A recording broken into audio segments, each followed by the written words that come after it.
From the Ohio AgNet Voice You Know with the News You Trust studio, sponsored by BASF, where the performance of Veltima fungicide can take your best result even farther. I'm Joel Norwood. A couple of calendar notes to pass along. Don't forget to visit the 26th annual Greenville Farm Power of the Past at the Darke County Fairgrounds. That show's going on today through the 13th in Greenville, Ohio. Visit greenvillefarmpower.org for full details. Again, the 26th annual Greenville Farm Power of the Past show.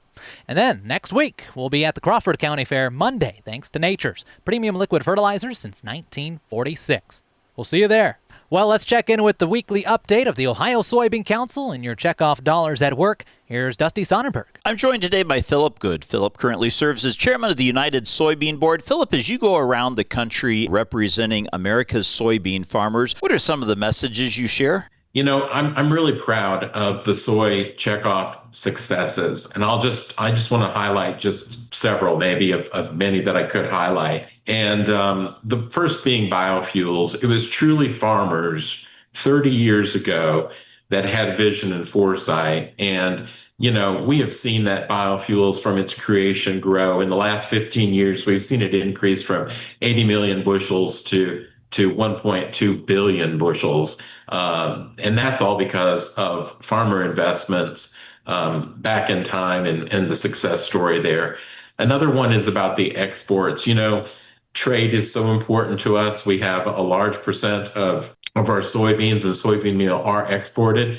We're now exporting to over 80 markets. And U.S. soy continues to remain America's number one ag export, with more than $31 billion to the U.S. economy last year. Again, my guest today, Philip Good, chairman of the United Soybean Board. And today's update brought to you by the Ohio Soybean Council and your soybean checkoff. And thanks, Dusty. Some news on the biofuel front as biofuel supporters giving testimony before the Environmental Protection Agency regarding its proposed 2026 and 2027 renewable volume obligations.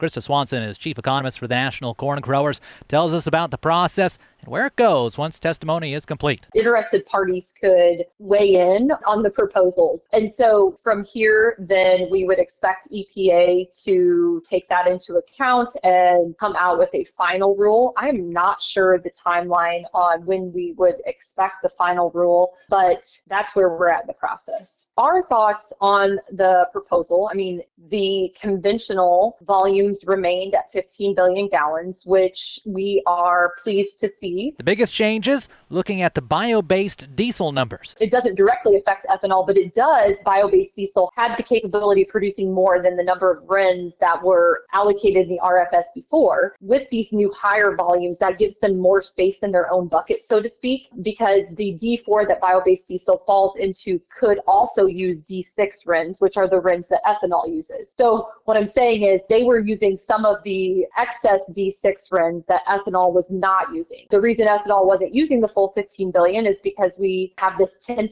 blend wall that keeps us from really hitting that 15 billion gallons. And as far as expanding ethanol production in the future, good news, she says. If we could get E15 across the finish line, we now have more space in our own bucket to be able to capture more RINs as we expand ethanol production. So good news for our industry as well. Elsewhere on the national stage, over 40 U.S. farm groups, including the National Corn Growers, who we just heard from, sent a letter to President Trump asking him to quickly nominate a chief agricultural negotiator in the U.S. Trade Representative's office. The group said the nomination critical to prioritizing the needs of American agriculture amid the ongoing reciprocal trade negotiations. Well, it's not something Ohio is directly party to, but just a week after the announcement of the border gradually opening back up to Mexican cattle, bison, and horses, U.S. Secretary of Agriculture Brooke Rollins last night has closed the ports of entry again due to movement northward of the New World screwworm. Mexico on Monday reported a new case of screwworm about 370 miles south of the U.S.-Mexico border. That's about 160 miles northward of the current sterile fly dispersal grid, which is trying to contain spread of the pest. Until this latest change, the reopening strategy was planned from July 7th through September 15th, but now the closure effective immediately. Curious how these ongoing developments will affect cattle market prices, already at record highs. Speaking of livestock, a quick note from the Ohio Pork Council. The public notice going out by the OPC as well as the National Pork Board that the election of pork producer delegate candidates for the 2026 National Pork Producers Delegate Body Pork Act will take place at 10 a.m. Wednesday, August 20th, in conjunction with the Board of Directors meeting of the Ohio Pork Council at Pickwick Place, The Loft, in Bucyrus. More information online today at ohioagnet.com, along with plenty of other great stories around Ohio agriculture.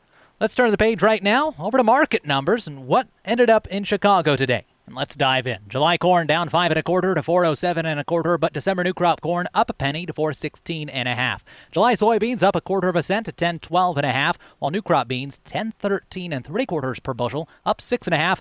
July wheat 7 1/2 cents higher to 550 1/4. Markets brought to you by Seed Consultants. Simply better performance. Online at seedconsultants.com. August live cattle 55-cent drop to $219.23, but September feeder cattle up $1.20 to a price of $321.23 per hundredweight.